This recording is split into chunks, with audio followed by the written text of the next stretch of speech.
And we're live. Hey folks, Casual Dad here, and we're going to do a quick breakdown of prep for Adepticon 2025, which is coming up in the end of March of this year, and it's going to be Atomic Mass Games' as far as we know, last hurrah, the last official, well, backtrack already. So it's kind of the big main event that AMG's been prepping for. It is the World Championship after some communication snafus last year when it wasn't going to be. But as I understand it, there are also several official AMG supported tournaments happening afterwards. I know of a couple in Canada at least. So it's still a little bit fuzzy. Um, as players, as a community, we generally expect this to be kind of the end of Atomic Mass Games' official support. But then we're in completely uncharted waters. We don't know what's going to happen next. Don't know what's going to go from there. We have the X-Wing Alliance ready to step in and really ramp up what they're doing, assuming that Atomic Mass Games just steps away. So we'll see. But I got to say, for my part, I'm really looking forward to keeping track of just one point system because so far my head is still spinning, keeping track of ship points for two different systems at minimum. And I don't even, huge respect for the folks that keep up with Legacy 1.0, 2.5 AMG, and 2.5 XWA. That is just too much to keep track of. So yes, I'm very much looking forward to doubling down my XWA coverage. Chaos pending. But yeah, before that, I got to make sure that Adepticon goes out with a bang. And here, poor and extremely sleepy MadKing has decided to come along and help me sort of holler through this stuff. Um, and yeah, MadKing, how are you feeling? Yeah, not too bad. This is what happens when we schedule things after Monster Hunter releases. And I did promise to put you on the spot with kind of an icebreaker question. So, Monster Hunter Wilds, yes? Give Yeah. me two hot takes after playing until 3 a.m.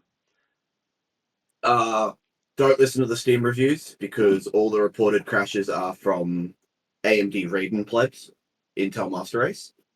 Okay. Other than that, Charge Blade is in the best place it's ever been. So if you've never played Charge Blade, pick it up. Might be the hardest weapon, immensely satisfying. Okay. I have no idea what any of that means. I'm vaguely aware of Monster Hunter as a franchise, and it seems really good, but I haven't gotten into it. Too much out there. But now I have to try out Charge Blade. Um, but yeah, okay. So we're talking about Adepticon prep. And I don't remember the order of my slides. We'll get to that in a second. But a couple quick things about that. Let's go ahead and see. What do we got next? Yeah, okay.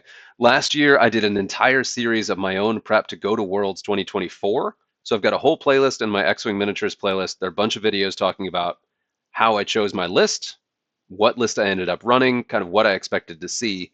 And this video in particular, where I talked about the what lists we're going to see at Adepticon slash Worlds 2024, I was really proud that I basically nailed it.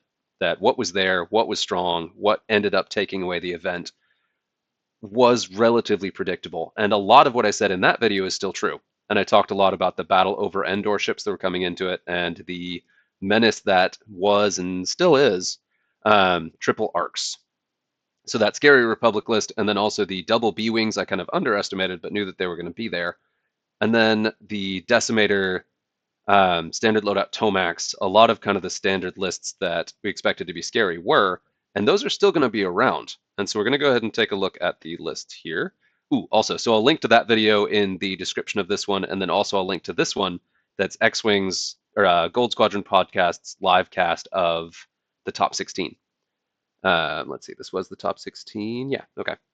It is 7.5 hours long, but if you want to put something in the background to kind of get a sense of those top level gameplay experiences, this is a really good video still to watch and is one of the better prep streams that we have for the current Worlds event. Anyway, um, not a lot of people are covering XWA stream, or excuse me, AMG streams right now, and there's a bit of that schism where a lot of streamers have stopped streaming. Some are streaming XWA, some are streaming AMG. So this is one of the better ones where it's pure AMG for 7.5 hours of pro play to see kind of how people played. And that'll actually give you a decent preview of what lists are going to show up at the Adepticon 2025.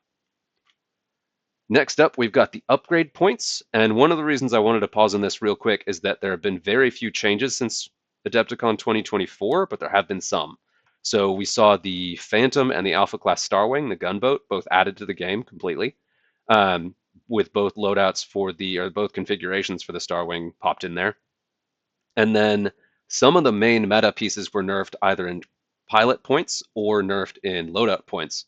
One of the big ones being that Death Troopers standard crew for the Decimator is now more expensive. And MadKing, do you remember how much it used to be before this? I don't. But long story short, it is more points than it was, so it makes it harder to build around that and does nerf the Decimator build a little bit. And then there were very few changes to upgrade points. I think there may have been one that was unmarked, but that was the big one. The Death Troopers went up, and then they added the Phantom and Starwing, or both loadouts for the Starwing. And I think that is it. And then we're going to take a quick look at ship points. But in terms of ship points, one of the reasons I said a lot of the things from last year are still going to be true is that there weren't a ton of changes to ship points.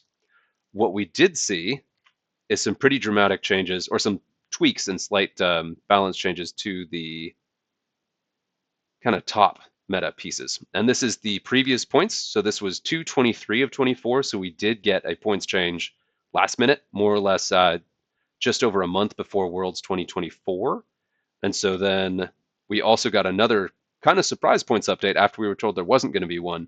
We did see that points update in September 6th of last year.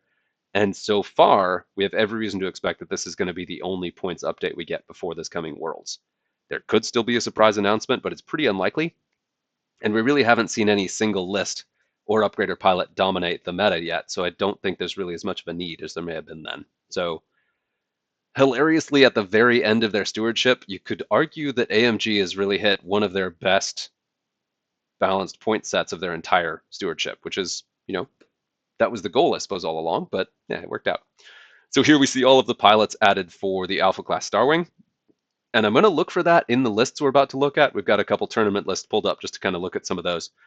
I got to say, I don't really expect the gunboat to make much of a splash. I don't really expect to see it in the top lists. It's fun, it's cool.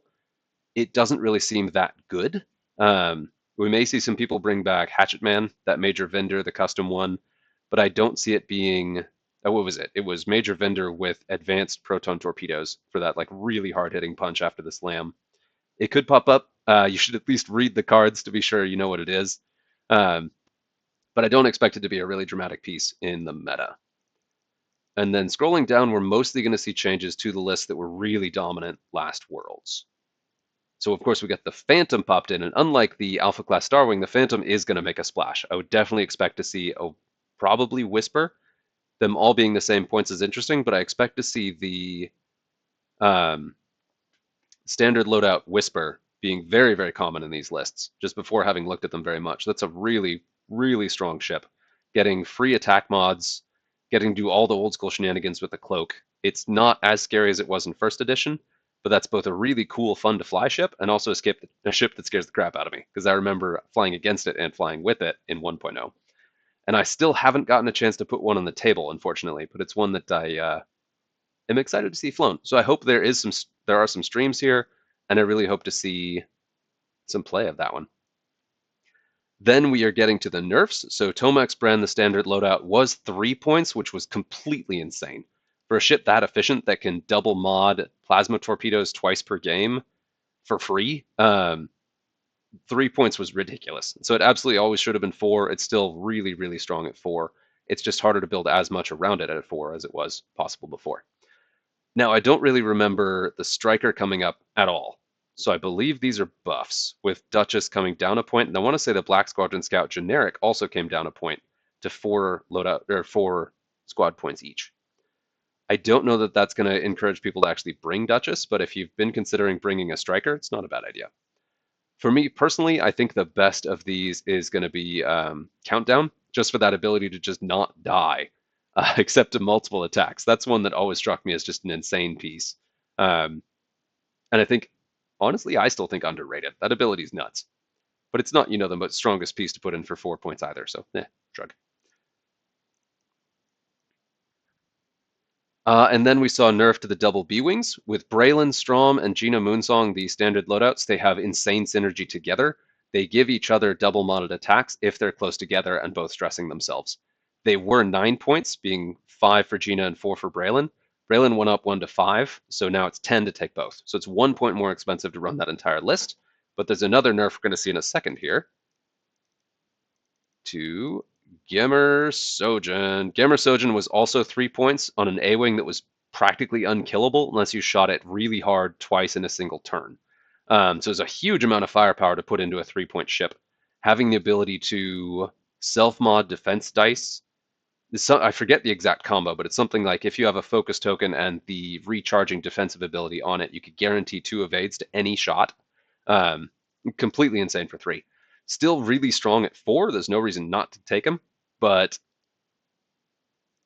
having both the B-Wings and Gemmer both go up 1 total is now a 22-point list. So you have to shuffle some things around, and it's still a very strong list. You can still take the two B-Wings and another 3-point A-Wing, but you just have to downgrade something somewhere to make sure that still fits. Now we did see a buff. Ahsoka A-Wing was 5 points and now is 4. Incredibly powerful ability. It's still hard to justify a 4-point A-Wing, but if you want any kind of coordinate shenanigans, Ahsoka's incredible. Just a really phenomenal pilot, and I am excited to see her get some love. I think 4 points is actually a little bit dangerous for her. That might be too good, so we'll kind of see how that shakes out. And I will be curious to see if she appears in any of the lists we're about to look at, too. All right, and there aren't a ton of other changes go through the last few. We've got Sabine in the tie, still 2 points, squad points, but lost loadout completely. So no more Sabine with Beskar plating, which I flew Sabine in a lot of test games. I never saw Beskar trigger at all. I understand that it can, but yeah, I mean, still, this feels like a good balance because it was weird that you could load her up with a scary Mandalorian upgrade. The thing is, she's a 2-point body, pretty hard to focus down, and it's just an incredible objective piece with extra mobility on top. She's an insane 2-pointer. Still really, really good and absolutely worth taking. That's a nerf, but it's a nerf. Doesn't take away any of what made her good. It just takes the stuff that made her over the top in very specific edge cases. Then we saw Dash Rendar, the standard loadout, in both Rebels and Scum, come down to 6. So now he and Lebo are both 6 in the standard loadouts, which makes sense. I personally think that Lebo is still better, except for the initiative. So Dash Rendar's I5, Lebo's I think I3. Being I5 in that ship is a pretty big advantage because it relies a lot on calling its shots, and the more knowledge you have before calling those, the better. And also you get to shoot before other stuff shoots you.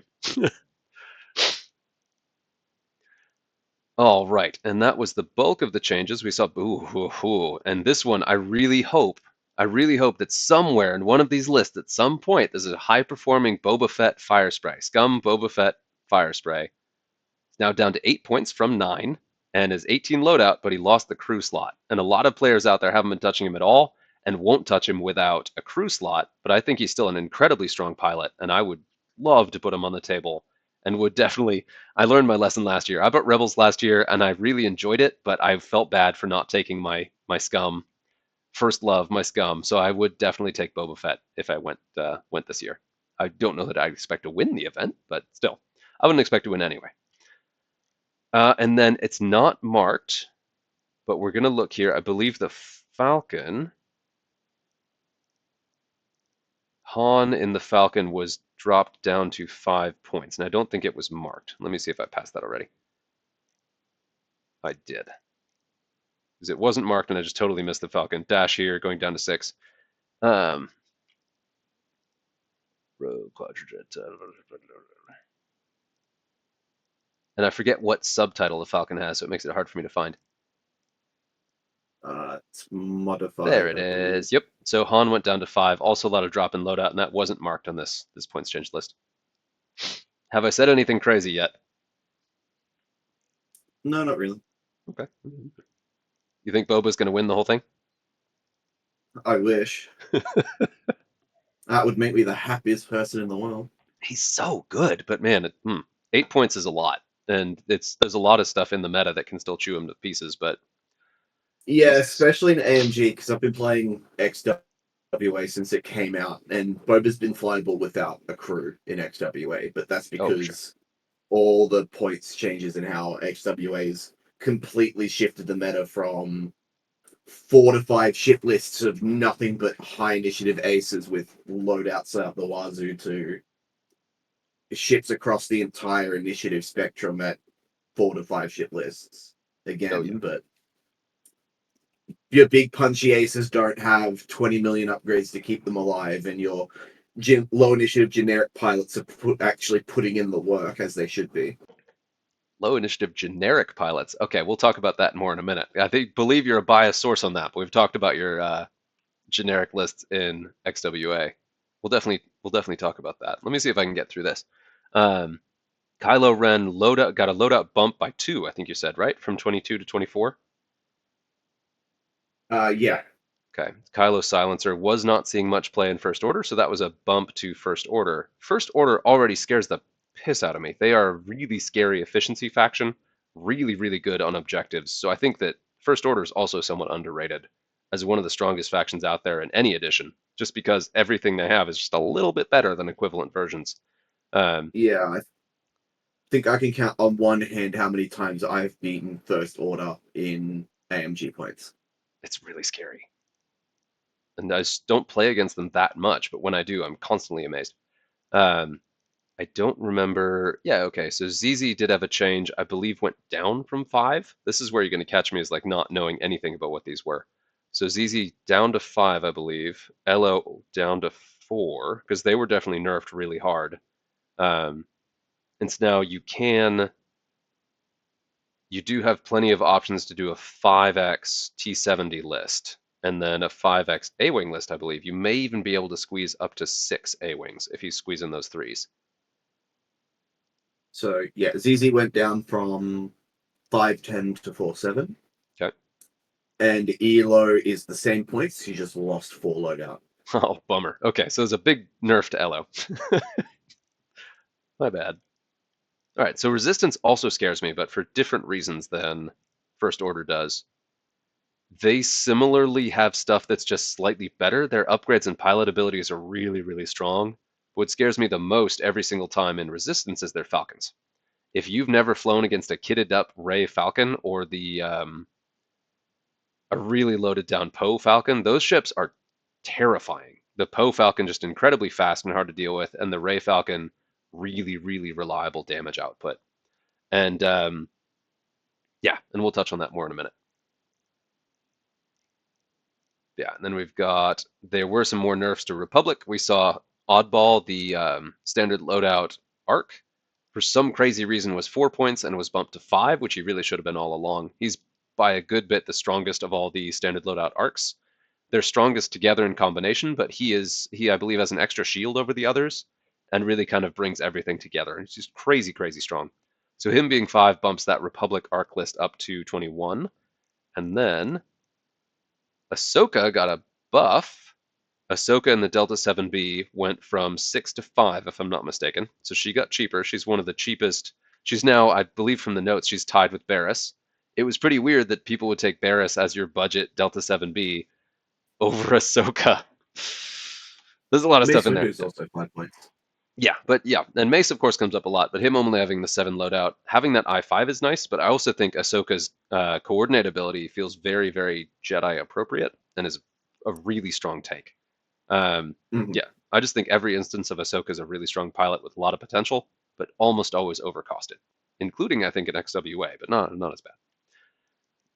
Excuse me.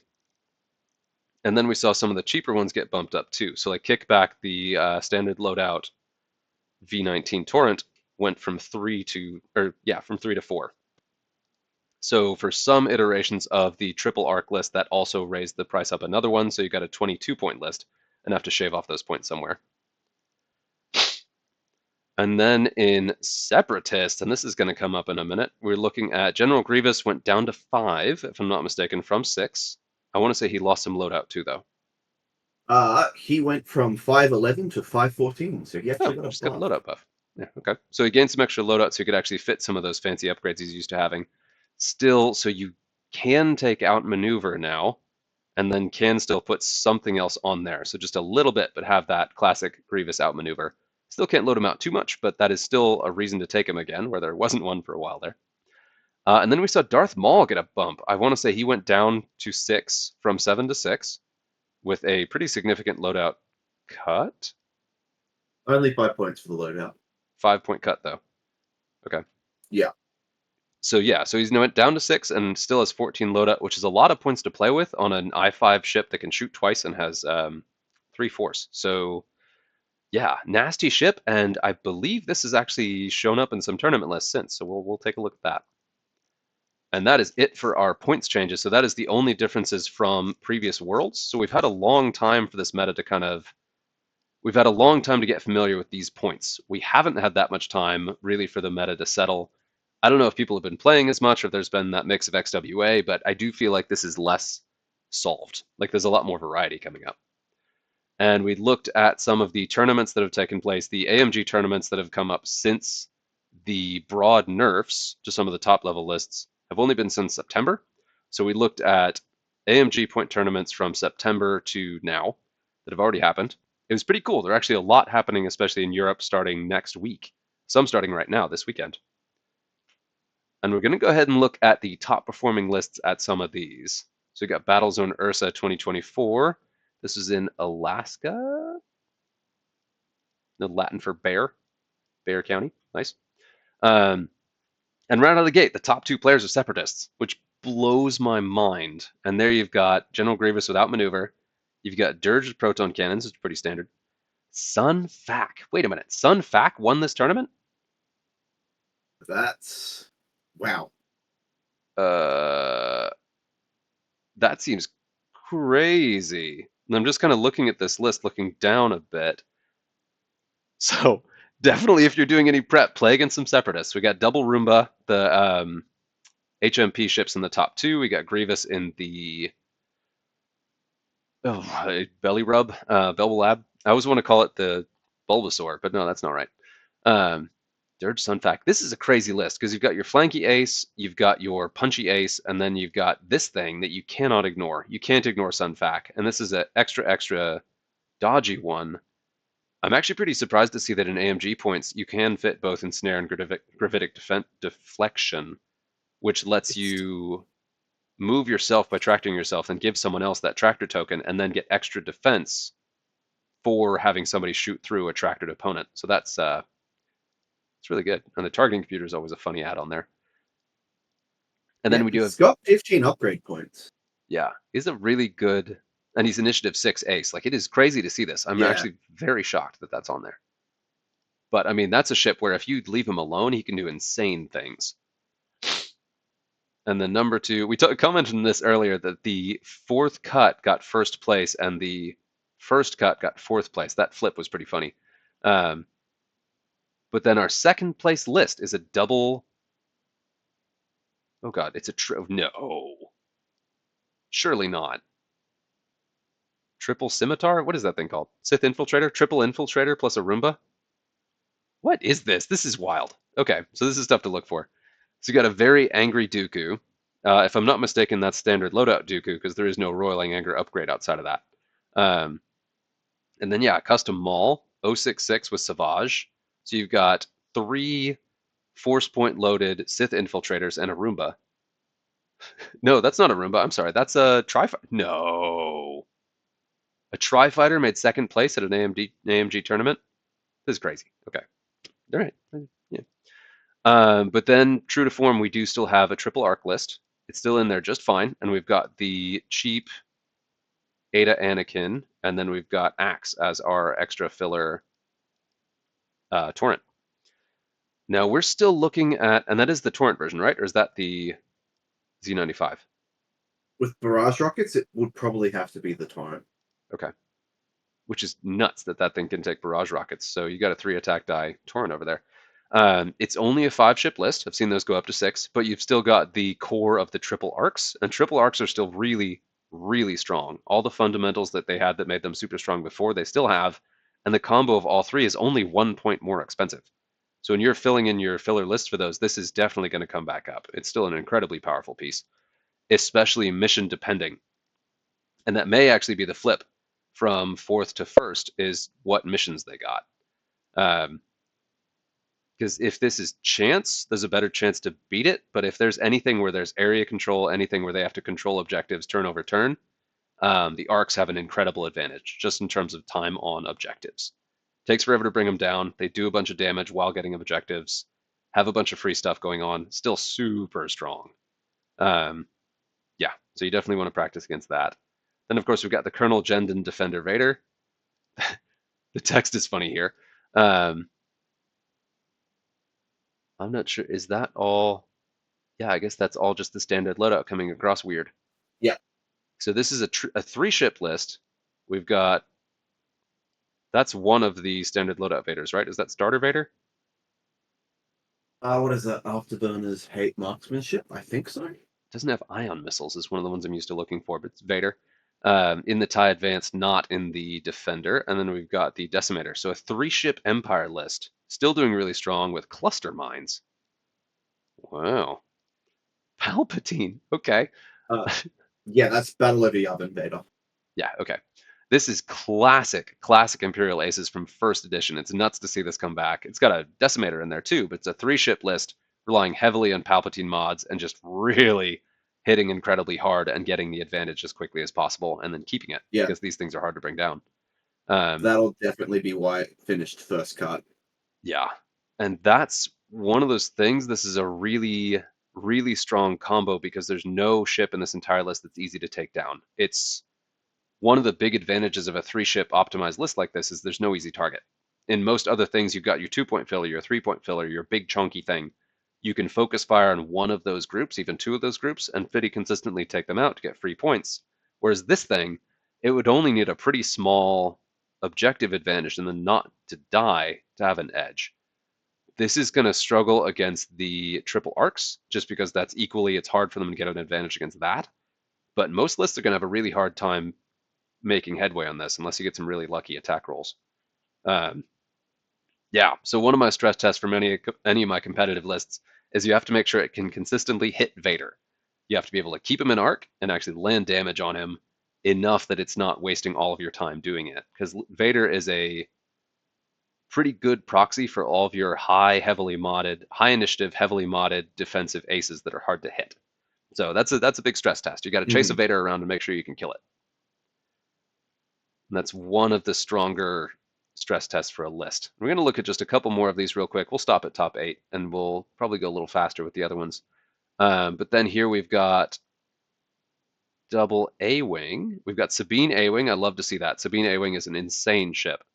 With Juke, though. Sabine A-Wing can take all of the Mandalorian upgrades, clan training, Beskar, optics, and I think that makes her an incredible piece. But it's cool to see her with Juke, too. We've got Keo, of course, the side-slipping A-Wing. And then Colby's an X-Wing, right? So we got 3 T-70s. Got the 2... Ooh, no, that's Custom Wedge. Whoa, okay. Isaac bringing a classy list. Custom Wedge X-Wing.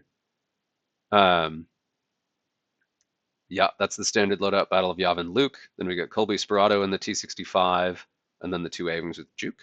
That's a cool, classy list. I like that. That's a very classic, like, early Rebels list.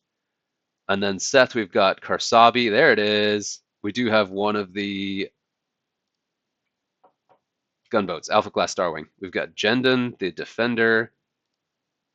Ooh, man. Jendon's the expensive one, right? The I-6? Yeah. Okay. There's one that's cheaper, and I forget which one it is. We got Whisper, yikes, Laurier. Wow. Okay, this is a really cool list, too, and that would scare me a lot. We got an Interceptor, a Phantom, a Fancy Defender, and then a gunboat. Like, that's, whew, nasty. Sorry, Jendon 7, yours 6. You're a 6. Okay. There are 2 named that are 7 and 1 that's 6, if I'm not mistaken. Which was the switchover that lets you actually run 3 of them if you want to. Right? Yeah, 776. Yeah. Yeah. Okay, and then the last 2, we've got a 3-ship separatist list. Didn't do as well, but we got Zam, Maul, Pre-Vizsla. Whoa, so we got Fire Spray, Infiltrator, Gauntlet. Interesting. That was a bold choice. And that got 7th. If that can get 7th, Boba Fett can get better than that. I could see it. And then for 8th, we'll just end there. We've got Clan Ren Volunteer. We've got Double Fangs, Standard Fangs. Then we've got Kanan in the VCX. Oh, Yikes. it's VCX, yep. Oof. With Magva Crew, yeah, the free target locks, your heightened perception to shoot at I7, Ezra for the extra force, and then we've got the Luke there. That's a bold list. Man, okay. I would bet against that because it's got double fangs, and fangs are super inconsistent and will go poof when you need them most.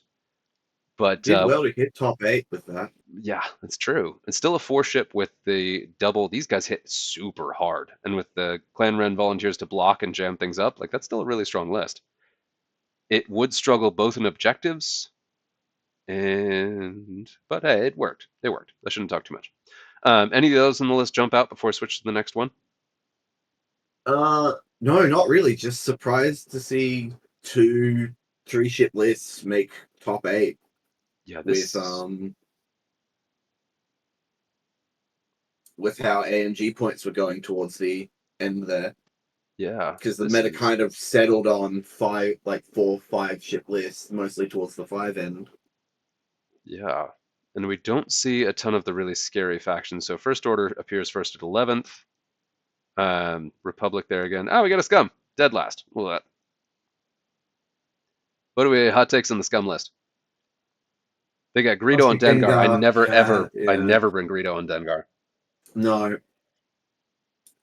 He takes too I get, many off-angle hits that he doesn't get back. yeah, Like I get what they're trying to do, but mm, that's one of the upgrades I see recommended the most on Dengar, but it's way too big of a downside. And oh yeah, no. Notorious, like the Notorious thing, you got like don't shoot me, but I have Greedo, so do shoot me. You know, but yeah, Yeah, I get what they're trying to do with Dengar. If you want your free crit, enjoy your strain, but by the time with Dengar at I5, the only people hitting him are I5s that beat him on the initiative roll are I6s, and the I6s are gonna be wait. normally having a Dengar's crit in their string I6. anyway. He is I6, so he does have that advantage of Oh, shooting Dengar, first. sorry. Yeah. Sorry, don't know why I was thinking of Dirge. Oh yeah. Oh God, Greedo and Dirge. No, actually, Greedo and Dirge might be better because he can cancel out those crits. But nah. Um, Yeah, I don't like Notorious because you want people to shoot Dengar. right, And I get why you give Notorious, so if they shoot him, you get a strain on your counter shot. It makes sense, but it never worked. right. Because good players are just going to shoot the rest of your list. Yeah, Or come at you at an angle where you're not in the front arc. I'm the nut job that puts things on Dengar that give him bonus shots, so I can just shoot twice at I6. It negates his ability, but you get free shots Mm. anyway. Um, yeah. Then we got a Lando in here. Wait a minute. No, that's a Y-wing. Okay, I was like, is that an E-wing? No. Okay. Oof, wild. All right, let's do the next one. Okay, and this is 23 players. Great Britain. This is a whole new world. Lovely. Top list is a 3-ship again. We've got a 3-ship Republic. Is that Triple Falcon? Surely not. That's Triple Falcon. The no, it's not. It's Oh, Poe this X-Wing. is this the list you just played against with Ducky? Ish? No. Because Similar, but no. yeah, Double Falcon plus Poe X-Wing still. Yeah. Um, with these points, does that have to be Commander Poe or is that still Flyboy Poe? Flyboy Poe, I think. I'll double check the points I on think it for he's you got if you more want to keep loadout, but he's going. a point more expensive as the pilot. But that still is a Ray Falcon. Again, I mentioned that ship scares the living hell out of me. And this exact build, if you're in front arc taking shots from Ray, she doesn't miss. She basically prints triple hits on you every single time with this. Is very hard to damage, very hard to catch because she's also fast. This is the build you want to make sure you fly against at least once. It doesn't usually place all that highly in competitive tournaments, but it still is a really strong list or a strong build that can definitely surprise you. I think I played against that in like a 5-ship list, whereas Ray, that build plus 4, combination of, I think it was mostly A-Wings, but there may have been a T-70 in there somewhere. Um, really frightening build. Incredibly strong and really good against your AC ships. I'm talking about a ship that can consistently land hits on Vader. That's one of them. And then number. So yeah, that's Flyboy Poe Okay. because Commander Poe doesn't have a title upgrade. Okay. And I don't think he has enough loadout to do this either. Because proton torpedoes alone, that's a lot of loadout. What is this? This Let is me plug it in. this is 18? No, that's 16. But still, that's 16 right out of the gate. That's 18.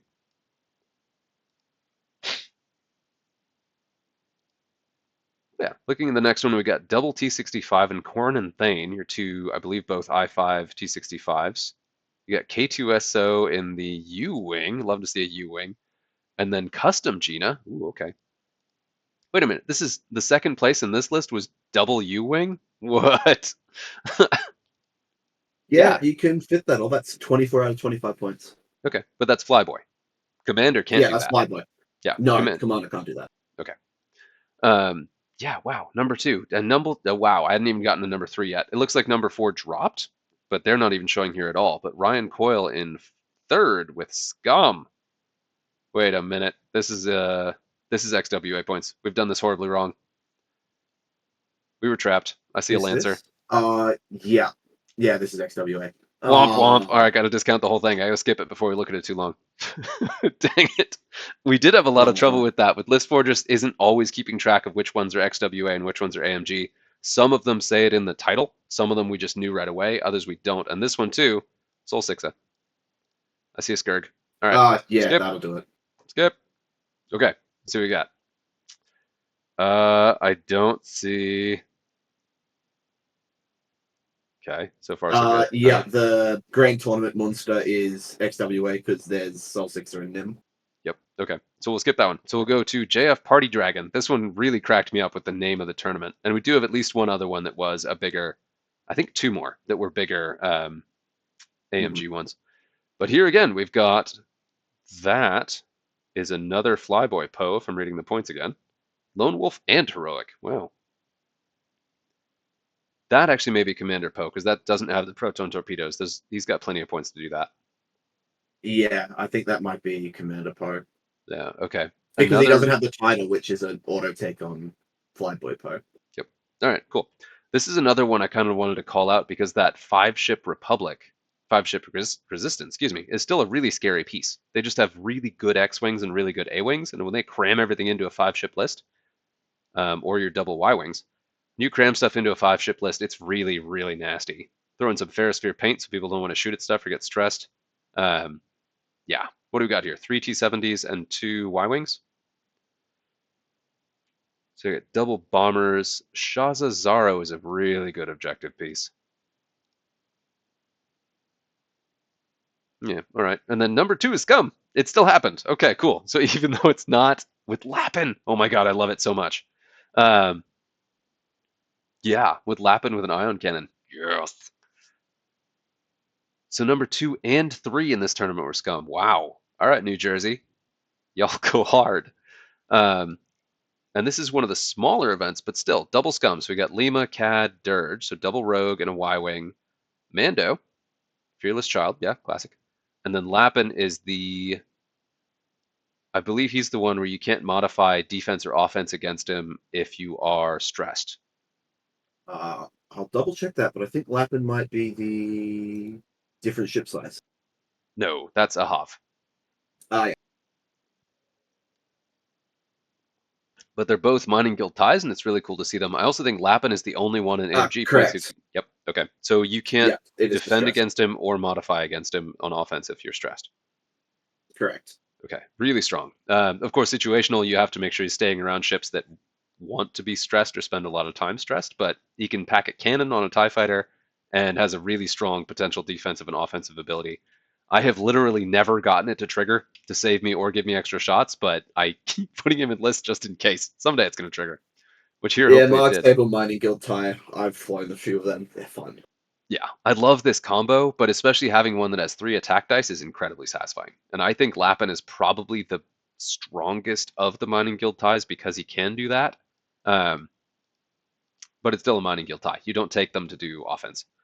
But yeah, this list has plenty of punch without that. You got Prockets on CAD. Whoa, okay, I only just noticed that.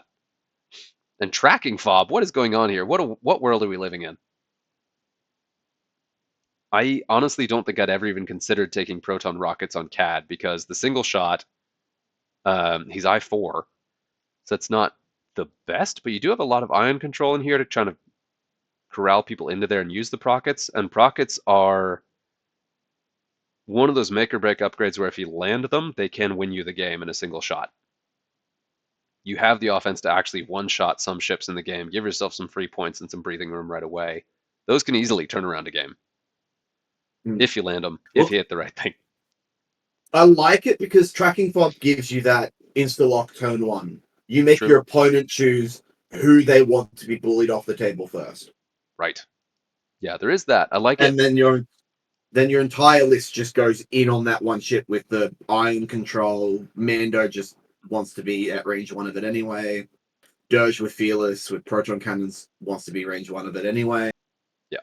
And a lot of the lists we're looking at, they don't have an expendable piece. Even their cheap piece that they want to keep safe is an objective piece that has to get in the mix and do something with the missions, or it doesn't save them any Mm-hmm. points.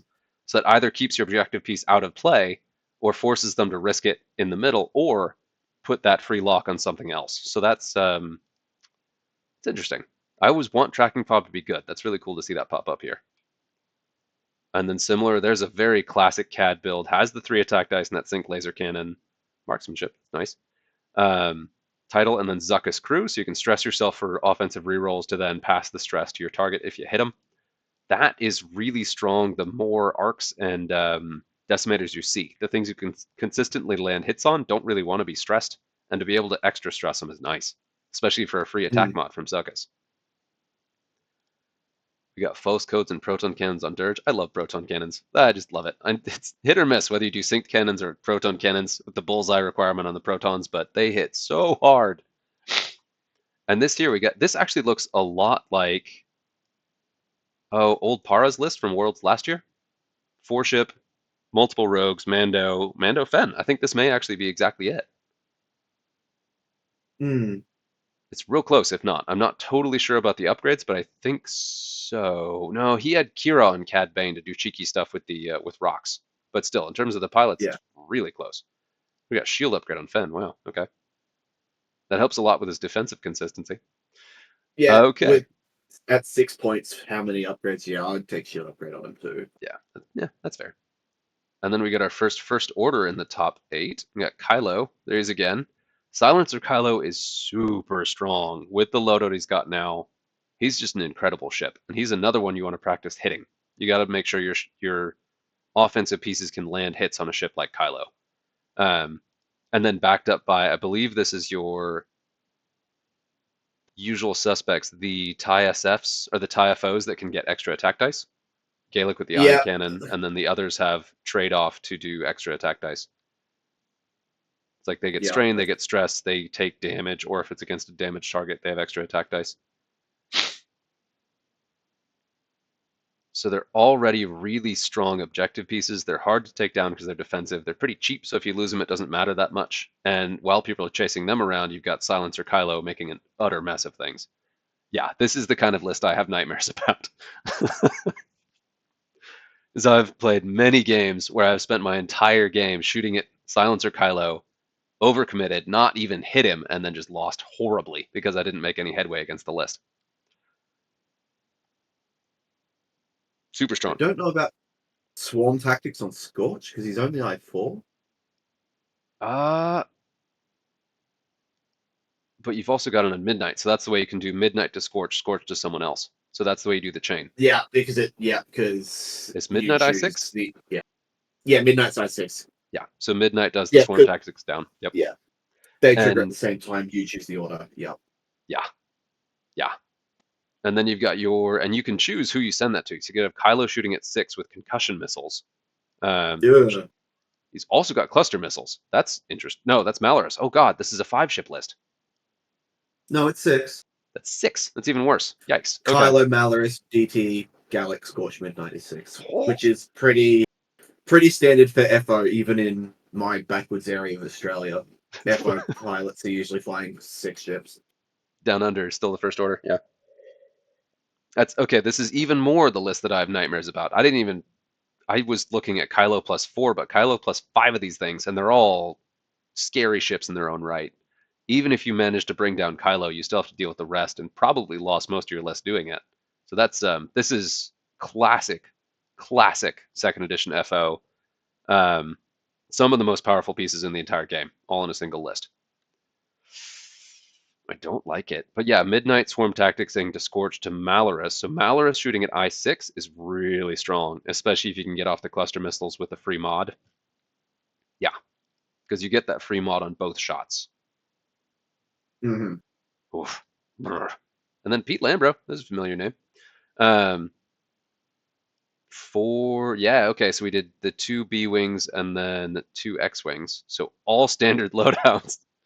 Came in fifth with that. It's bold because those are really hard hitting ships that are hard to bring down. But if you lose one, your list is basically gone. Um, Especially if you lose one of the B wings, and that shuts down most of their combos. Like you take down Braylon, the whole thing is kind of falls asleep. It's still It'd scary. be This, interesting. It'd be interesting to see if Pete versus Ted, who was the Ion control scum. yeah. One thing about this, though, one thing that is my personal list building competitive blind spot is ordnance, because I just never fly ships with proton torpedoes.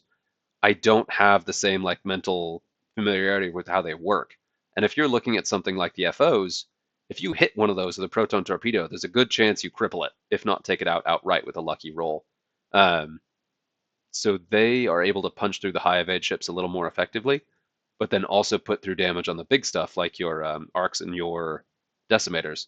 So having one or two ordnance carriers in a list gives you a pretty big advantage in places where I usually have weak spots, just because you're throwing the four dice with a bunch of mods. Um, yeah, there's a lot here, but I think that this is a little bit too all in on punchy ordnance pieces, really hoping to get a kill and then not have to fight for the mission, because this isn't going to do very well in objectives, and it's going to struggle the more targets there are on the board. So if you're up against a 5 or 6 ship list, this could fall apart pretty quickly. You get a lock on the wrong person, you have one shot whiff, lose one of these pieces. It's very strong, but there are a lot of ways this could go wrong. And then we've got a more kind of standard. We've got Wedge, Luke, Thane, Ahsoka. There she is. Look at that. And then Sabine Tai. So Ahsoka A-Wing, Sabine Tai. So you get a really nice coordinate piece in the middle of this triple X. Um, it's good. This is a nice sort of standard workhorse rebel list. So I expect to see a lot of these popping around. I don't expect to see them do all that well. Like sixth is respectable for that for sure. Um, yeah, these two are pretty close. I'm pretty surprised to see that this one beat this one, but they may not have played against each other. And maybe these two ships are exactly the kind of thing that this list would want to take out to get an early lead. Like an A-wing hates to see this wall of offensive power, and the TIE fighter doesn't want to get anywhere close to it. And these three aren't enough by themselves to really distract this to give them space. So that's a challenging matchup. Then we'll stop at the top 8. We got Yeager in the Fireball. Very nice. This is another 5-ship resistance with a Falcon. There it is. So we got a Falcon plus 4. Merle's an A-Wing, right? Yeah, an A-Wing you don't With want to Ferris shoot feet, because you yeah. get stressed. Yeah, yikes. Then we got Temin Mhm. with the Ferrosphere again. Um, yeah, Fireball, 2 X-Wings, and then an A-Wing plus the Falcon. And that, like being able to do a Falcon plus 5, plus 4, that's a lot of ship. That is a lot of ship on the board, and they're all pretty durable and hard to take down. And I really like the Ferrosphere paint on Merle there because that's a huge incentive not to shoot at him. Considering Um, it's an I-1 A-wing, yeah. yeah, yeah, and there, I mean, if you just sort of put him somewhere where people want to shoot at him, then the entire enemy list could end up stressed. He has to stay out of their bullseyes, but still, yeah, that's gnarly. And what is it? Ferrospheres take a stress or break your target lock? Correct. Yeah, nasty, nasty upgrade. All right, then number 8, we've got another 4-ship resistance. We've got the Ray Falcon, um, Flyboy Poe, and then 2 Y-Wings. Okay. It's not bad. It's smaller than I'm used to seeing in Resistance, and that's one where like you cannot lose Ray or Poe. If you lose either of those sort of early in the game, that ends it for this list. It doesn't really Hmm. have enough flexibility outside of those. Oh, and there's triple. So we don't see triple arcs in this one until 11th place, and it looks like that may have been the. Oh, there's a scum. Look at that. Man, we got some crazy stuff in the bottom here. Just to go ahead and peek ahead a little bit. There's Well, a Fett in 17th. I see you. Oh, but they did Boba Kanan. Come on, guys. We got to get past the Boba Kanan. It had a moment. It had a moment when Kanan was busted his crap, but it was never all that good. It never won big events. It just scared people, and it was an unfun experience. So this is not. Don't do it. And there Um, was a scum in last. Scum and list. Oh, Oh, yeah, I can see why. And this, yeah, I mean, we keep talking about fangs, but like you bring double fangs, that's doubling your chances of your list folding at the worst possible moment. We Yeah. talked about this right before we started recording that Fen is super strong, so he's hard to balance because when he works, he works, I think is exactly what you said. But Hmm. when he doesn't, he doesn't. And you can just lose your, like, you can just lose 6 points out of your list in the first engagement. Just, Yeah, because X-Wing's a dice game. You can't balance dice. yeah. And he's all dice all the time. Where, and this is my biggest thing, is that they're jousters. They have every single advantage in the most dangerous possible positions. So they are the very definition of high risk, high reward, which you can't do in an extended multi-event tournament and expect to come out winning every time. Sometimes you will, but most of the time you won't. And this is the one with double scum at the top. It's actually a great showing from scum in this tournament, but I will note that the ones in the top are the ones that have fewer fangs. The top scoring one had no fangs, only by Uh, one, but yeah, he was only second by MOV. They both had 4 wins. yeah, that's true. All right, I'll give you that. Oh, sorry, SOS, sorry. Strength of schedule, yeah. Strength of schedule, not budgeted. By Okay. the point three, I'm very bad at calculating that. I'm not gonna try to learn that on the fly. Okay, let's see. Paul Heaver. This is PAX Unplugged. This is one of the really big ones. We may spend some extra time on this one because it's a big tournament. Did you want to say anything about this right out of the gate? Uh, no, you already know my thoughts on this. And this looks, I believe I think this is Paul's Worlds list from last year, if I'm not mistaken, or very, very similar. He may have run the double B Wings and then gone back to this. But this is very similar to something he ran for a long time. We got Keo in the A Wing, vectored cannons. Okay, all right. Interesting. And this, of course, Sabine Ty, and then Fen, Luke, Wedge. So we got the two punchy X-Wings. This is a really good objective list. Hits really hard. And this one, Fen works because your risk is minimized because that's a 5 point Fen instead of the 6 point Fen. He loses Yeah, some of the dizzying highs, but you get way more points consistency in the squad because he's cheaper. Um, yeah, and his ability is actually helpful for the rest of the list too, or can be. I believe that pilot ability can actually pull the deplete off of Wedge before he fires his advanced proton torpedo, if I'm not mistaken. yeah, that's correct. Yeah, which it's not going to happen much, but in some cases, if you use it really carefully, it could be just there for those clutch hits to really hit extra hard. Um, Well, it's advanced proton, so he's going to be at range one anyway. So you have to right. have Wedge decide to joust instead of flank in order for the Fenrir to work. Yeah. If my memory serves with Paul, he probably would not play to use it, but would use it when it came up. So there probably were a lot of Yeah, games he never even fired it, but when he had the shot, he did.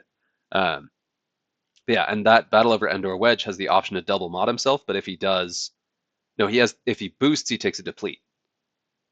So yeah, you can double mod yourself. There's something he does where he can double mod, but if you do it, you take a deplete token, so you sacrifice a die. But you can also use Fenn's pilot ability to clear that deplete before shooting. So very good. Cool to see that. This is a highly technical list that has a lot of tools that work together well. Super hard to fly against a lot of the stuff out there. But yeah, definitely something to be familiar with. And then number two, Duncan Howard. God, what a crew here. Um, Colonel Jendon, the Defender, Darth Vader. I don't know which one that is, but Vader. Faroff, the Reaper. Ooh, nasty. And then Scythe 6, who I believe was nerfed in XWA, but hasn't been nerfed in AMG. That's one of the standard loadout interceptors, if I'm not mistaken. I'll double check. Excuse me. Yeah, and Faroff is the defensive one, if I recall correctly. One of the two named Reaper pilots can free mod on defense, the other can free mod on offense. And the free mod on offense one scares the bejesus out of me, but the free mod on defense one is one of the more common takes. Size 6 is just your standard TIE fighter. No. Does it at least It have is four hull? yes. Okay. Battle over Endor 4 hull. Okay. Yeah. So an extra hull, battle over Endor? Yeah. Okay. Huh. Weird. So that's crazy that this did that well. Faroff, can you check if that's the offensive or defensive one? And then we do, wow. Wow. Okay, so this is a very scary, oh, there's Ahsoka. Ahsoka points buff actually helped Steven bring Ahsoka. So we've got a 6-ship Republic list that has, Oh my God, wait a minute. Is that V-Wing oddball? Whoa. So you got double V-Wing, triple V-Wings, two Y-Wings, and Ahsoka. So you got Ahsoka shooting Yeah. at Oh, sorry, Farrah is defensive. his defense. Yeah, okay. That's the one you're likely to see of the Reapers if you see. Oh shoot, what's his name? There's Faroff and I should know this. I should have this pulled up. There's the really, really scary offensive Reaper. It's the other high initiative named one. Yeah, I've been playing against so much Reapers, I can't think of it off the top of my head. I'll look that up real quick. Yeah, any thoughts on what you can see here while I'm digging? Um, Scum top four makes me happy. We're seeing Afro Manaru, wow. we got two of them in the top eight. Yeah, and then Ted from the last tournament that we just spoke about came back with the exact same lists. No, same ships, different loadouts. We got the Prockets on Lima. That's an interesting call. Prockets on Yeah, same Cad. ships, That's different loadouts. Yeah, he swapped Fob for FTC. Cutthroat. Yeah, He's the one that brought yeah, Fob last time, right? Yeah. yeah. And then he had FTC instead of Contra on Dirge. Gotcha. Oh, okay. So he did tweak this a bit, and he's got Fearless on Dirge, which is, it's a take. The one I was thinking of is Vermeil. They have Vermeil and Feroff have basically the same abilities. Feroff is 4, Vermeil's 5, but Vermeil is while you perform an attack, if the defender does not have any green tokens, you may change one of your blank or eyeball results to a hit result. So hits really hard. That's a ship that frightens me a lot. Where Feroff is the opposite. If you shoot at him and you don't have a green token, like if you used your green token to mod, he gets a free evade result. Both really strong abilities, but because Feroff is both cheaper and harder to bring down, he's the more common take. But Vermeil is the one that I always watch out for. But yeah, okay, real quick, we got this. This is cool to see. I love to see Ahsoka. I believe this is the 7B Ahsoka. And that's a really strong. She's a decent ace. She's got a lot of attack value. You've got a lot of durability here between green dice and hull on the Y wings. It's a pretty cool list. It does a lot of the things that the triple arcs do. You've got a decent amount of synergy, a lot of passive mods, good coordinate in Ahsoka. It's another sort of technical list that just does. You've got a lot of options for how to behave in any given situation. So this would reward somebody that really thinks about their moves and wants options and likes bombs. Really, if you like bombs. Triple Holy viewing, crap, if you like that's bombs. yeah, triple viewing, That's that's a lot of bombs. yeah. I didn't even register. I was reading the upgrades on the end. I didn't even register that was 5 ships with bombs in there. But that's a lot of bombs, and all the different options too. Yikes. But yeah, and then looking at the scum list, these are both similar. And again, no fangs, none. The 2 fang lists that made it into the top 8, no fangs. Which is sad, but also is incredibly validating, as the obnoxious guy has been saying all the time, like fangs are bad in tournaments. Fangs are very powerful ships that are unreliable, and so they're not going to get you through a tournament. So that, yeah, this is cool to see. So the rogues coming up in the top every single time a fang list or a scum list comes up high rated. It has at least one, usually both. At least one, usually, yeah, okay. At least one, Yeah, usually both rogues. But that's wild that the one with only one rogue did better. Again, like really close. But yeah, it was literally by margin of victory because they had the yeah, exact same strength of schedule. and that might be because you had a little bit more punishing. Like that Garsax and Manaru, I don't particularly enjoy flying it, but that's a ship that can throw heavily modded 4-die attacks. I love Um, it. and then this sucker just double stressing stuff. This is really good. And that combination of CAD and Afra can double stress things. I like that one because then you actually can spend those stresses for dice mods for Lima. Um, Hmm.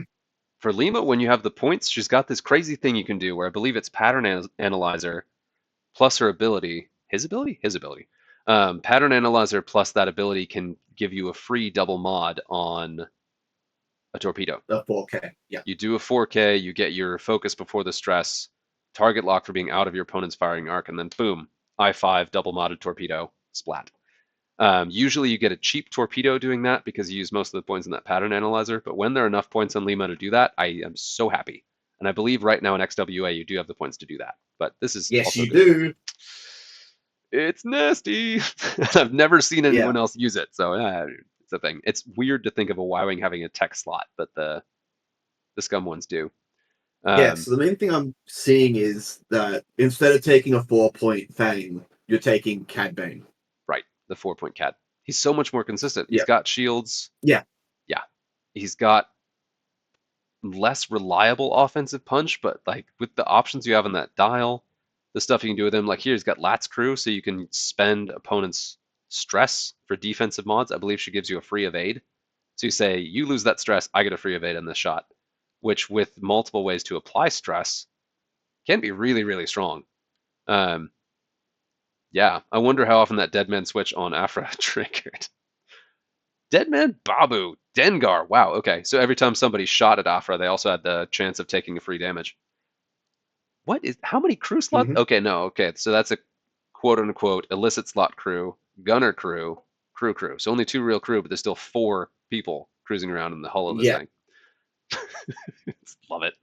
Gunner Gar is always a weird upgrade, but super strong on Manaru. Um, yeah, that's a cool list. It's a very standard like scum. Those are some of the best stress tested scum builds out there, and that's a very strong list. Hmm. Huh. All right, and then we got some more standard stuff we're seeing here. Actually, let me see. What is the highest ranking? Well, okay. Non, for example, Paul got first place with a Fang, but then the next time a Fang shows up is in 6th, and it's a Rebel. We don't see another Fang until 9th, and it's also a Rebel. Nick Sperry, man. So there's a lot of big names in this one. This Yeah. is, ooh, God, Whisper standard loadout with Vader. Yeah, this is also a very frightening list. You got Vader and Soontir and a Whisper in a 5-ship list. This is something we haven't seen very much, but with the nerfs to some of the big scary lists out there, this has a little bit more legs than before and is maybe a little bit sneakier in terms of how scary it actually is. Um, some of the ones that also worry me is you can do Vader or a Decimator plus like 6 Black Squadron aces or something. I want to say you can do a 7-ship Imperial list with one very frightening piece and then just enough stuff to cover the board. I don't know that it's great, but it's going to win a lot of matches just from sheer volume, plus having that power piece in it. Um, yeah. You're seeing that played with a little bit. This is exactly the same list again. Larry and Doug both ran that. And then we're seeing some similar stuff here. There's Echo. That's, I think, the first Echo standard load I've seen. Oh, hello. Oh, Lando. Battle over Endor. Lando Falcon is just an insane piece. I don't know how competitive it is, but it just does everything. It's got double shots. It's got free coordinates. Can clear its own stress. It's bonkers. I love that ship. Oh, and then we have Whisper Kylo. Okay. And here, so Separatist figured highly in that first tournament, but then haven't popped up again in a while. But that list looks very much like the one we saw in that first tournament we looked at. There's that buffed Grievous, there's that buffed Maul, Dirge, of course, and then we've got Sun Fac popping up in here. Did Yeah, 21st, but it's still present. they took Maul over the double plates. Yeah. Oh, yeah, over the HMPs. Yeah. And then this, ooh, Dace. Oh my God, I love to see Dace. That's awesome. And one, I will say I'm really stoked. Oh, Double Fang, yikes, bold. But also, I'm seeing a lot of this Lappin. That's interesting to see Lappin popping up so much. Huh. All right. All right. All right. Let's look at the next one. See what else we got. And we may see some Longshanks in a minute here, which neither of us know how to navigate. Good. Okay. No, we've got at least one more. One more list fortress. Okay. And we've got a 5-ship Rebel took this one. And so we are seeing that cheaper Ahsoka A-Wing pop up quite a bit. So she is popping up. Tycho. And Sabine, yeah, the Ahsoka Sabine core. Yes. Tycho A-Wing, custom Tycho A-Wing, and just this bananas angry little ship. An I-5 A-Wing that can do red maneuvers and still take actions and have a heavy laser cannon on it is incredible. Yes, he's 4 points, but man, can that thing punch. Um, yeah, Tycho is one of my custom Tycho A-Wing is one of my favorite pilots in the game. which incidentally means I am very hostile towards standard loadout Tycho A-Wing because I think it does everything wrong. But yeah, that's yeah. I don't know if you ever saw this, but I have a Tycho A-Wing painted like the face mask of Captain Tycho from Blood Angels from Warhammer 40K, which always makes me chuckle doing that That's little cool. crossover there. Yeah, and then of course we've got Han Falcon. This isn't the Bisten Terror double tapping thing, but it still has force, still has chopper crew, does some really crazy stuff. Novice Technician. Is that the one where it can jam itself? So you roll a Novice die Tech to jam an opponent. repair. No, that's the repair one. Yeah, Novice Tech is repair. but it's the risky one where if you roll a wrong result, you could flip a card instead of repairing one. Roll a hit. Yeah, roll a hit. You repair. Flip a card. Hang on, there's someone at my front door and it's not me. Somebody dropping something off. It's 10 o'clock at night. All right. We must have really needed that. Hmm. That's a lot of rebels in the top eight, though. I took a quick scroll down while you were talking. 6 out of the 8 in the top 8 are rebels. 6 out of the top 8. Yikes. Okay. So Rebels have a lot of really strong pieces, and most of the standard loadout stuff wasn't nerfed. Ahsoka was buffed. Sabine was nerfed, but not really. Um, yeah, Rebels really strong. But number Yeah. 2 is again a scary Republic list, including, whoa, is that custom arc oddball? Yes, for VTG. Huh. Yeah. All right. Is it cheaper? Surely not. Maybe. I'll check for you. I have literally never seen some of these pilots in years. Like Rick O'Lee, I can't remember the last time I saw Rick in a list. He was a menace in early 2.0, but it's been a long time. Um, yeah, Contrail with Lone Wolf. Wow, why? I don't understand. This would be really confusing to face because you'd have to figure out what everything does. Ooh. Yeah, okay, so we got Rebel Falcons popping up all over the place. Ah, all right. Shout out to Grasser. He pulled off top 4. He pulled off 4th place with double fangs. But again, we got that Ahsoka A-Wing and that, yeah, Ahsoka A-Wing and the Sabine tie. Really, really strong. Um, how do the points? It's 5, that's 9, 13, 17. Is that A-Wing wedge? I think so. It'd have to be. Have to be. And we don't see upgrades there, but I think A-Wing wedge is really good with marksmanship and was it Predator? He can take both Predator and marksmanship. A-Wing wedge is an utter menace. For 3 points, there is no better TIE fighter hunter in the game. Like if you want something to just bully TIE fighters and TIE FOs, A-Wing Wedge will do it. And he's a lot harder to deal with, and people are less inclined to deal with him than your more expensive wedges.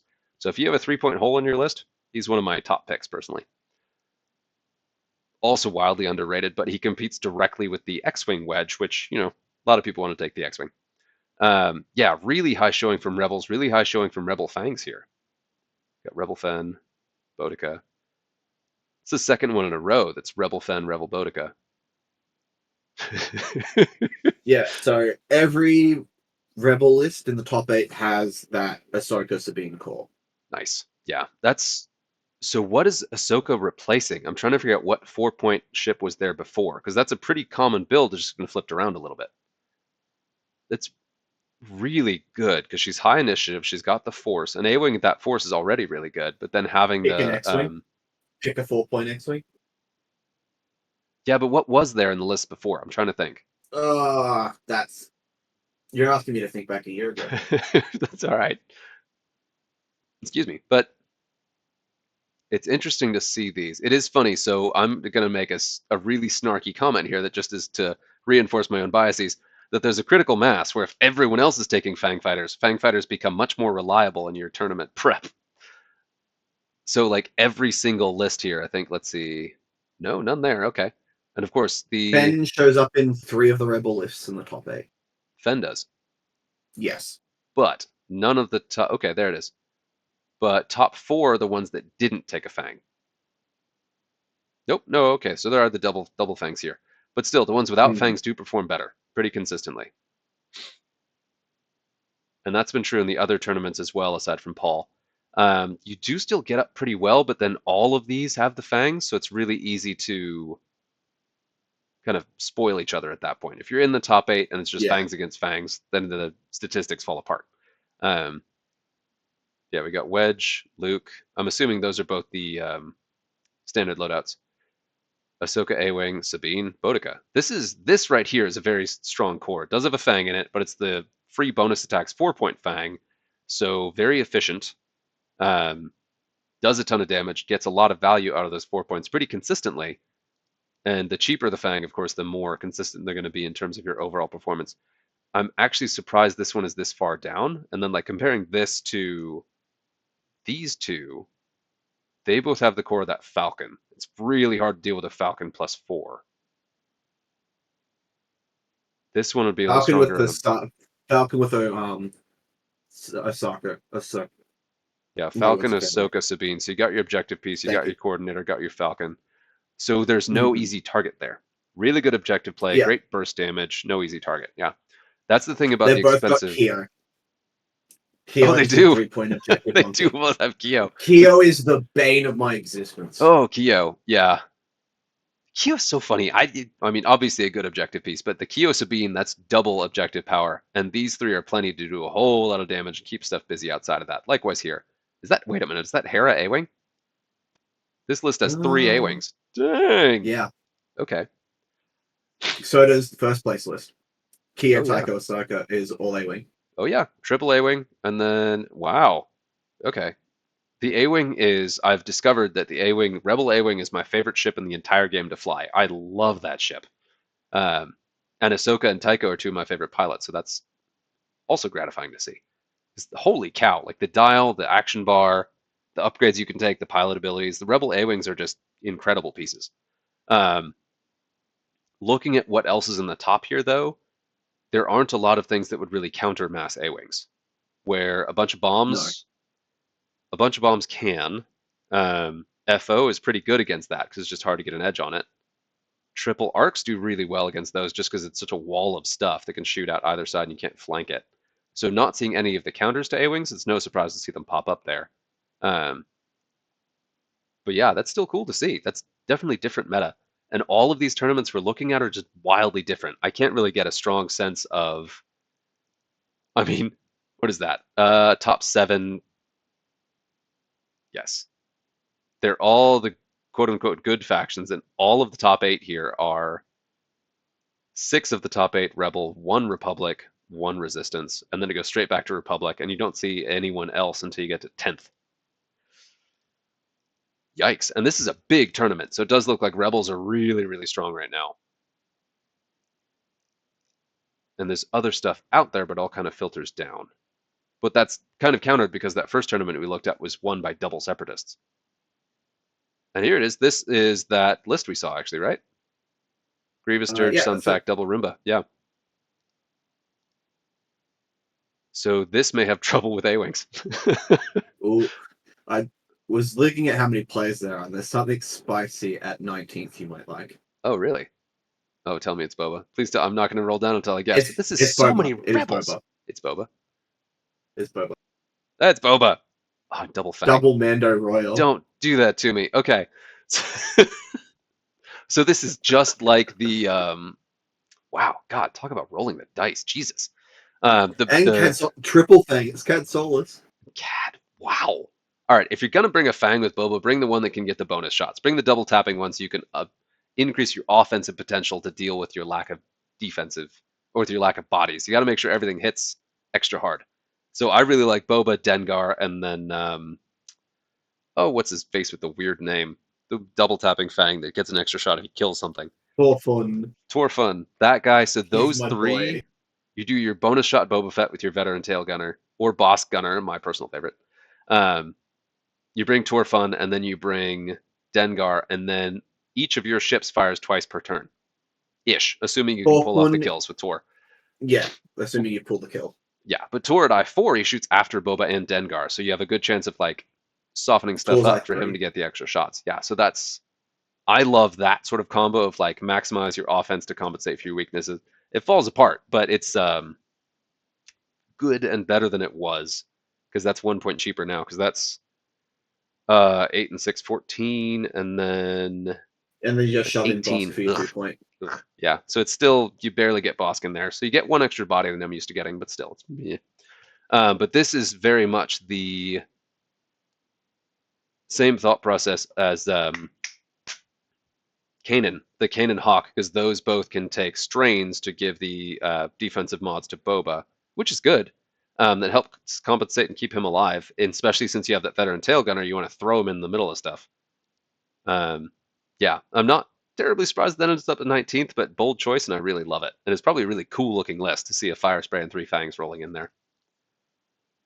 And one, I do like the Mando Royal Guards because even though they take that strain, you still can get your double mods. Like with Optics and Clan, you can take whatever action you want and still get double mods. That's one space where Fangs really shine.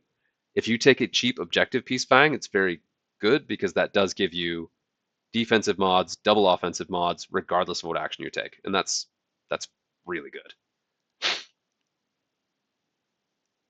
Oh, wait a minute. 20s. Double Bobas. I love you guys. Riley Estes and Baladin, you're my favorite people. Um, wow, wow, wow. Wait a minute. Okay. Leighton. All right, Crassus. So we got double fire spray. So double VTG fire spray. Same concept, right? So you got ships that fire twice to help compensate for having fewer ships on the board and them being kind of fragile. Crassus is cool because he can shoot his secondary weapons out the rear. Mm-hmm. Doesn't work with veteran tail gunner, but does work with IG-88D. So if he only has a rear shot, you can still do the like ignore range bonus with the sync laser cannons with that double calculate. Um, Still what, 7 points? Yeah. I still think most of the fire sprays should probably be 6, especially Crasix at I3. Like, there's definitely room for those to be cheaper. Yeah, they're not anywhere near as scary as they once were. But this is a bold list too. I do love it. And then we have, oh god, Epionic took the really honorable route of 5 fangs. That one's Five, probably the A five wing. Rebel Fang. 4 rebel fangs and an A wing, because Sabine doesn't actually fly a fang. No. That is That's still bold. 5 Mandos on the table, though. That's 5 Mandalorians on the table. That's You, a lot of Beskar to work through. if you have, I mean, you just shoot from the side. Um, Yeah. and that's the most obnoxious thing. You're like, I have all these upgrades. None of them matter if you shoot me in the ass. All right, pardon my French. Um, yeah, no, but man, just picturing these quote unquote 5 quote unquote fangs flying in a little formation, just hammering stuff in a flank and cruising on through. If you fly that as just like a block, That's and scary. Yeah. you get like all you have to do is get a couple kills before your stuff goes down, and then you can actually win a game with that pretty comfortably. But the more you keep them kind of together, hitting the same targets, the more powerful that's going to be. I do definitely recommend flying against fangs because they're definitely out there. They're all over all of these tournaments. They're probably not going to win, but you still have to know how to deal with them and like drop a bomb on them, shoot them in the side, um, do anything but shoot them in the face at range 1, which is easier than it sounds. Um, yeah, still, I love this. I almost love this more than the Boba list just because that takes some guts. That's gutsy. Yeah. And this is such a big turn. This is a big tournament, so do kind of spend a little extra time digging through this. Hibitsam. Somebody brought the Rebel Arc. Okay, there is something there. That's triple T65 Arc, and then the Sabine objective piece. It's just a lot of hit points. It's got some offense. Mm-hmm. There's some good stuff there, but then we get another 4 ship. Ooh, Vizier Palp. We get a 4 ship. Oh, yeah. That's a classic. This is, yeah, classic Imperial Aces. I'm actually a little surprised this didn't do better. I would personally say it was probably the Starwing. Could have been. There's your Hatchet Man Starwing. This is a really fun list. Appropriate name. It's a crazy game. Brought the 4 ship Imperials with the Starwing and the Phantom.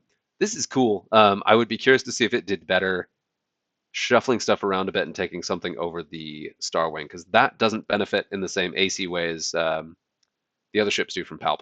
Like if that had been a third ace, like the classic would be Soontir instead of Vinder. I think the points work out for that, right? Soontir maybe 6, Uh, Vinder's 5. that sounds about right. Yeah.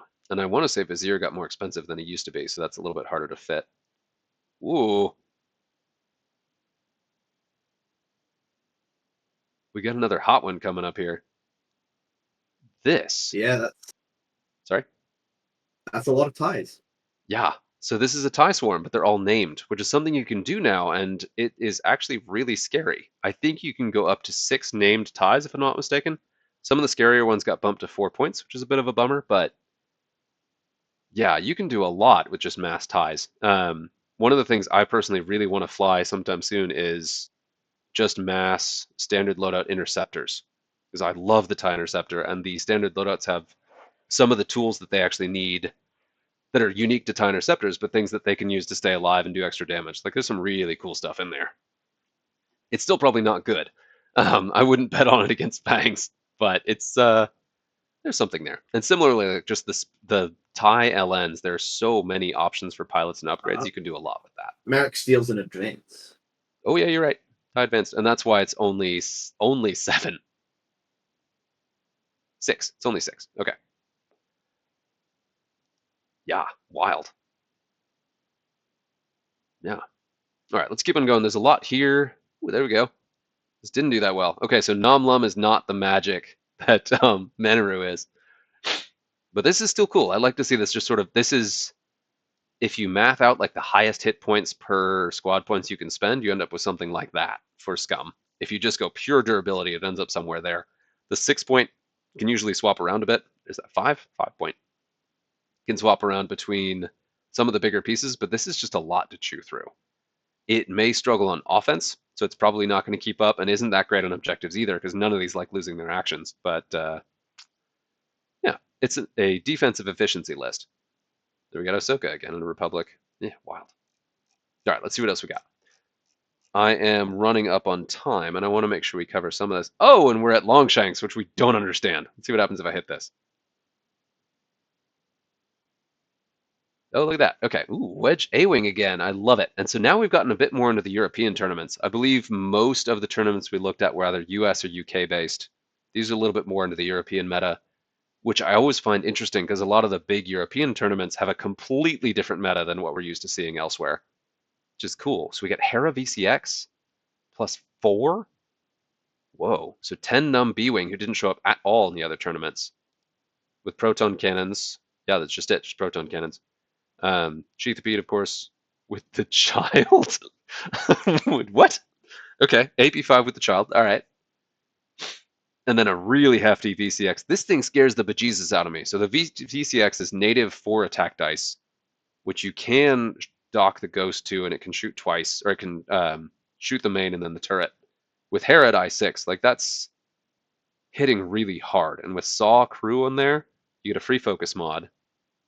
Doesn't have the free locks mod, but all she needs to do is take a target lock on her target and then see what happens. And just like what it saw, you take a damage and change all of your focus results to crits, if I'm not mistaken. So it's just a murder machine at that point.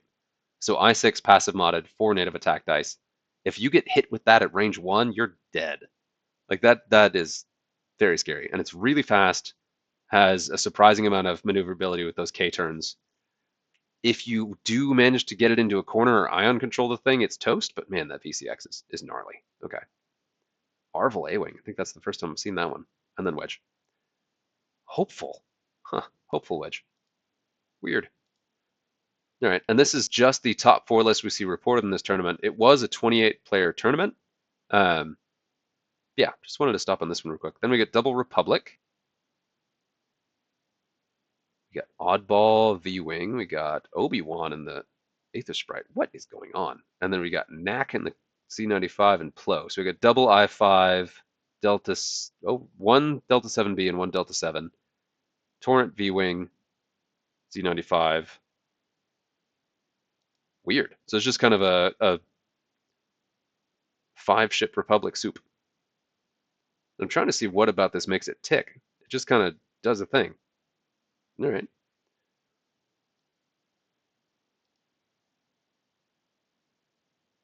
Okay. And then we got, yeah, Y-Wing Anakin. Utterly terrifying. Your initiative 6 force charged proton torpedo carrier. Ooh. And then we got double arcs and double torrents. Wow. Okay. So this only brings 2 of the arcs. It brings the 2, but gives up Wolf to take just Oddball and Jag. puts a little bit more durability and punch in the Y-wing, and then the two Torrents. I can see how this works. It's still a 5-ship Republic list with a lot of utility. Um, okay initiative with both a 6 and a 5. Huh. Debris Gambit Torrent. I was just reading that. Like, what is going on with Tucker here? And he's got synced console, so he can share target locks with Anakin, which is also something we just saw the XWA nerf. I think they took away Anakin's mod slot. Um, yeah, I could see this being a scary thing. Yeah, no, that Tucker's actually really scary when you look at the rest of the list because Yeah. after a friendly ship at 1 to 2 performs an attack against a ship in your primary, gain a focus action. So he could be double modded against it with his barrage rockets there. Yikes. Yeah. And now barrage, you have to have a focus to fire. Yes. Okay. So that's good. That's a really good combo to have. And he's 3 points. Wow. So he's one of the better torrents for the cheaper points Yeah. cost. With double arc and an Yeah. Anakin on the table. With Something's being shot at. Yeah. This is one though where one of the things this does that makes it a little bit weaker than the classic triple arc is you have things that have to be offensive that are obvious easy points. Easy points. You the triple arcs is really good because there was stuff you couldn't catch and then stuff you couldn't hurt. Um, these you can hurt and catch, and these you can catch this. So it's still really good, and obviously it got third place in this thing, but it's got some weaknesses that the classic triple arcs doesn't have. Oh god, okay, there's only a handful of lists here. I think we only have 3 in the top. What are you doing? Top 8? Yeah. Marcel was in this one. Look at you. This is an online tournament. 56 players. Nice. It says ongoing. Is this not over? Well, we'll see what we got. It still has a top 8 in here. We got Cam Murray with Scum, number 1. All right, Scum is definitely. Oh my god, and this is XWA. Oh, we messed up again. All right, never mind. Scum is good in XWA. Okay, let's see what we got here. And this really, like, we've got this split in the community where a lot of also XWA. Wait, why? Oh, because we got a K-Wing. Dang it. All right, well, that makes it easier to go through those. Cool. Okay. We have gone through all the stuff. Yeah. All right, what have we missed? What have we not talked about? I think that's it. Just recap at this point. What you should expect, what you should practice against. Yeah, and the big stuff. So based on what we've seen in these different tournament lists, the stuff you should really play against: Falcons, A-Wings. Make sure to play against both of those. Your Imperial Aces are definitely going to show up, and you want to play against Rebel Fangs. If we were to put up like a top 4, and then you do want to play against Republic. Republic arcs for sure, but then also some of those other nasty Republic side pieces that have some of the efficiency with token sharing and such. What else would you put on that, or would you replace any of those in your top 5? No, I think that's it. I think practice against rebels. Yeah. expect Ahsoka on the table. Yeah. Ahsoka Sabine was pretty much almost everywhere throughout all those lists. Yep. You're gonna see Ahsoka Sabine. You're still gonna see B-wings pop up, not as much, but they'll still be there. You're gonna see Scum and Separatists popping up a lot more than usual, especially in the upper tables. Because some of the gatekeeping stuff that was holding them back isn't there, and Scum fundamentals are still pretty good in AMG points. Definitely practice against rogues because that's what's performing really well for Scum. Yeah, practice against rogues, practice against some of the janky stuff they can do, practice against those Y-wings if you can. And yeah, with Scum, hit the squishy bits. So if you're up against the Scum list that has Y-wings, kill the Y-wings. They're easy to catch, they burn down fast, and they're easy points. And then you just don't have to deal with them, and you can outmaneuver the opponent. Likewise, those Fangs, hit them at off angles, hit them with bombs. And that's both the Scum Fangs and the Rebel Fangs. They're not hard to deal with, and if you're able to take those down, that removes a lot of the punch out of your opponent's lists. You do want to make sure to play against all of the scenarios, and you want to definitely practice your worst possible matchup. If you're worried about crates against an opposing Falcon, make sure to play that scenario just to go ahead and do it. If you're worried about area control against triple arcs, make sure to play against that. Yeah. But the sort of standby classic advice still stands where you want to make sure that the obstacles you pick are the ones that you're most comfortable with. even if they're not the most optimal ones for your list. Like if you're flying a bunch of aces and you're supposed to fly gas clouds, if you personally are more comfortable with asteroids, bring asteroids. Um, Practice what you know. Use rules that you're very familiar with, so you don't get too tired by the end of it and forget stuff. Um, yeah, and the most important piece is to know your own list, even if it's not one of the top meta lists. As long as you know it, you'll have an advantage over anybody that brings a meta list that hasn't practiced it. So I think that pretty much hammers that. I'm really, really excited for Adepticon. I'm going to be watching the coverage of it, and then I'm also excited to go ahead and move fully on to XWA points after. But a part of me is really curious to see what news comes out of Adepticon. So we're going to get some news somehow. It could be zero X-Wing news. We may get something else 2 months later. Who knows? But I'm always curious because we've gotten surprises multiple years in a row, somewhere between nothing and stuff, in the most vague possible ways. So we'll see what happens. It's a wild world. But on that note, I did want to go ahead and give you a chance to talk about the horrible things you've been doing in XWA Point Scum, because I know that that was what you initially wanted to do. So what do you got? Yeah. So keep in mind this was just more of a friendly event that we had in my local a couple weeks ago. I'm not sure when this is getting put up, but towards the end of February. Uh Myself and you might know Lucky Duck, we both come from the exact same store. We're part of the same squadron, Reef City Cartel. So we set ourselves a challenge, being the top players in the area and more of a friendly day. We said, fly a swarm, you can't take rerolls. Yeah, that's right. Because how on a swarm in XWA is spicy. Like her XWA points, she's 4 points with 18 loadout. Oh Jesus, yeah, that's right. Yeah. So I said, all right, I'll play something fun. I put on 4 ties, four generic mining guild ties, two generic Black Sun Enforcers, and Dallin Oberos, and And went that, wait a undefeated. minute, so that's 3 Star Vipers. 3-star Vipers, yeah. That's right. Okay. So that was 3 Star Vipers and 3 ties, 2 ties, 4 ties. four ties. So it's a 7 ship Four mining list. guild ties. Yeah, 7 ship list. 7 ship list with 3 Star Vipers. That's right. Oh God. Okay. All right. Yeah. And Star Vipers are similarly hard to balance, but the generics are cheap, and the named ones aren't too bad either. Yeah, Yeah, yeah, and the two generic Vipers had Dead Man Switch and Pattern Analyzer. of course. I mean, it's a swarm versus swarm, so you know that at least. So you Yeah, could position the dead man creatively, but that seems like a big gamble. If somebody manages to I take that thing out when it's in formation. yeah, I lost only one Viper the entire day. Oh, sure. Yeah, because they've got, what is it, 5 hit points, 3-2? Or is it 3-1? 4-1. 4-1. Wow, that's still good. So 5 hit points on 3 evade dice, and one of those hit points is a shield. Yeah, okay. Yeah, Yeah. Oof. and bendy barrel rolls to really not be where you expect them to be. Yep. Oh, Dalen, I miss the Star Viper. It's just a wild ship to fly and to fly against. Yeah, yeah, but even just throwing in other creative swarms across all the other factions, when XWA becomes the forefront of tournaments, you're either going to be looking at swarms or looking at your 4 to 5 ship list with low initiative named pilots with an ace or two. Yeah. Like, I really like where XWA is positioned. You've got a lot of different options. Yeah. And that's cool that I've been enjoying that build. It's completely different than the meta that we're used to here, but also you got like a third of the ships available are new that aren't even in AMG X-Wing because they're the extended ones. Yeah, Yeah, like every single list we saw in XWA, we could immediately tell because it's a ship you wouldn't see outside of it. So, yeah. I know Scum is really enjoying Sarko in the Quadrajet at the moment. oh my God, I love the quad jumper so much. I'm so happy to get back to that.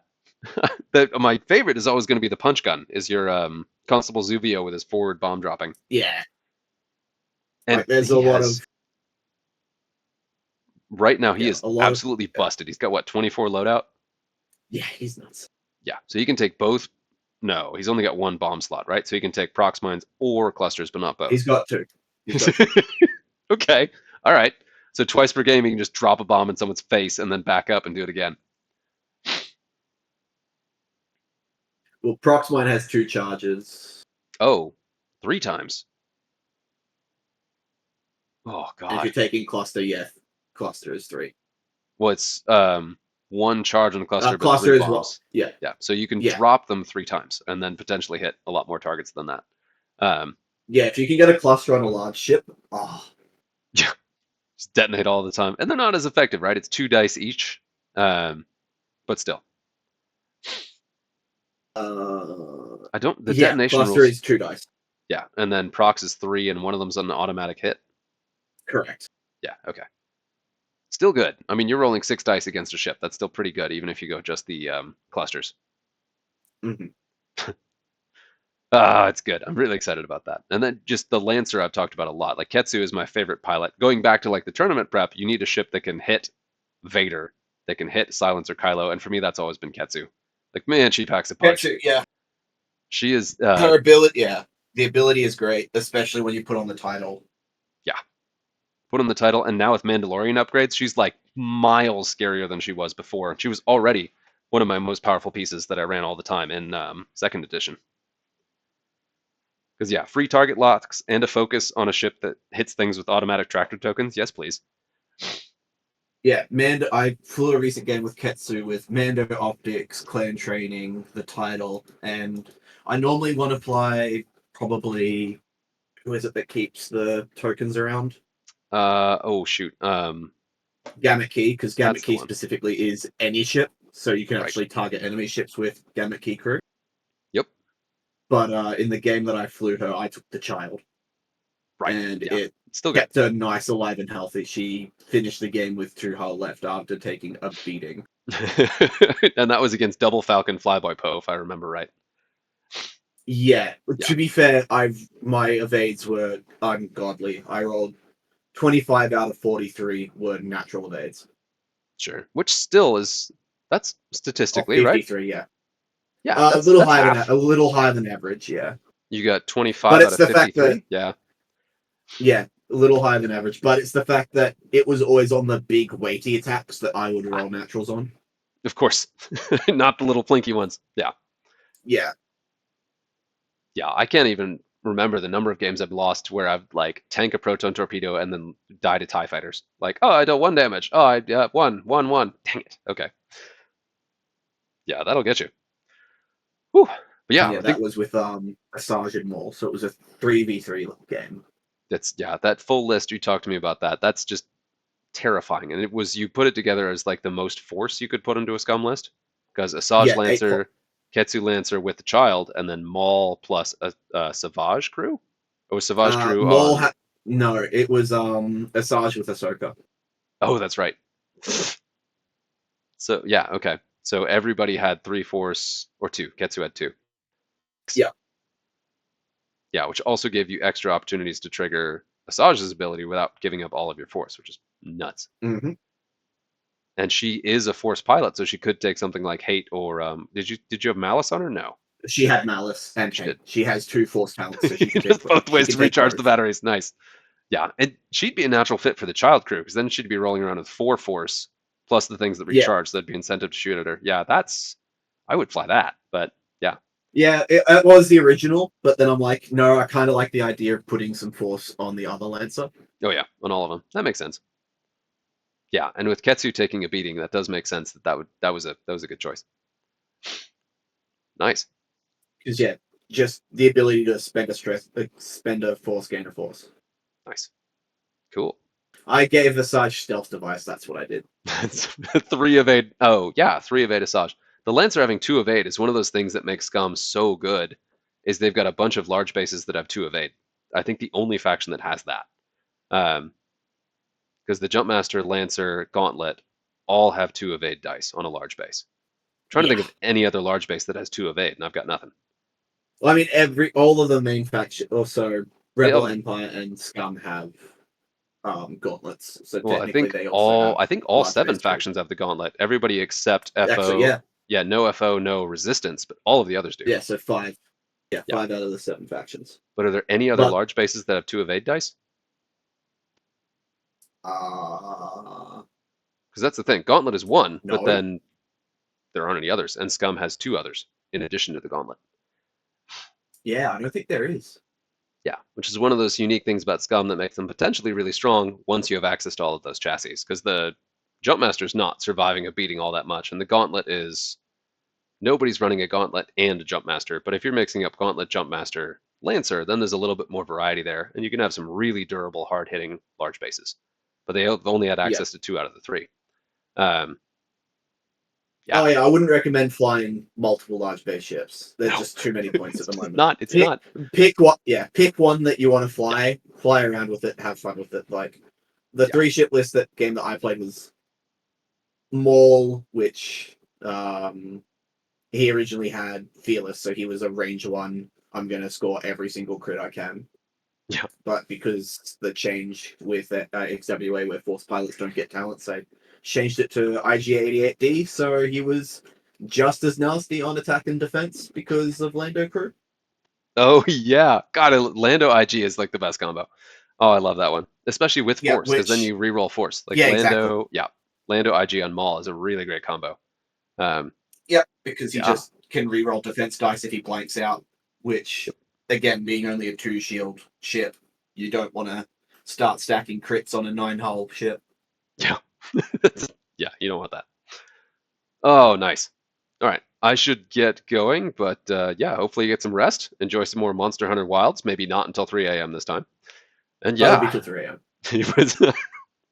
and I look forward to revisiting when we talk about. We could do post Adepticon. We could talk XWA, whatever. We'll kind of see what happens, Yeah, what sounds emerges good. from the chaos here. Till next time. See you guys.